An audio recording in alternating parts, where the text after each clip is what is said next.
بسم اللہ الرحمن الرحیم۔ السلام علیکم ناظرین کرام، ایکس نیٹ ورک پر طالبان کی وزارت اعلیٰ تعلیم کے آفیشیل پیج پر شائع ہونے والی ایک آڈیو فائل میں قرآن کی آیات کا حوالہ دیتے ہوئے دعویٰ کیا گیا ہے کہ طالبان کے موجودہ رہنما امیر کی اطاعت نماز، زکوٰۃ اور روزہ کی طرح ایک مذہبی فریضہ ہے۔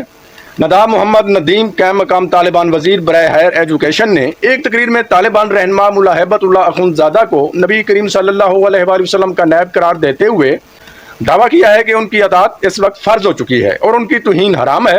فروع دین میں جتنے بھی ارکان ہیں اور جن کی ادائیگی فرض ہے، درست اسی طرح موجودہ امیر طالبان جناب ملا ہیبت اللہ اخندزادہ کے احکامات کی تعمیل بھی واجب ہے۔ ناظرین کرام، اس خبر کو ریڈیو فرانس انٹرنیشنل نے بھی کوٹ کیا ہے اور اپنی تقریر میں طالبان کے وزیر نے طالبان رہنما کی تعریف کرتے ہوئے مزید کہا ہے کہ امیر کی اطاعت پیغمبر اسلام کی اطاعت اور بالآخر خدا کی اطاعت ہے، اور اسی طرح ملا اخندزادہ کی نافرمانی بھی رسول و خدا کی نافرمانی ہے۔ ناظرین کرام، ناقدین کو خاموش کرنے کے لیے وزیر تعلیم نے وفاداروں کے کمانڈر کی بے عزتی کو پیغمبر اسلام کی اہانت کے مترادف سمجھتے ہوئے کہا کہ موجودہ طالبان کمانڈر خدا اور رسول کا خلیفہ ہے۔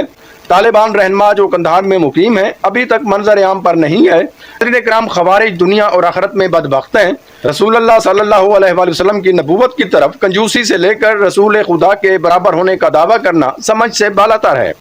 ناقدین کہہ رہے ہیں کہ یہ نہیں ہوا کہ بلکہ اچھی بات ہے کہ اس نے امام زمانہ علیہ السلام کی جانشینی کا اعلان نہیں کیا۔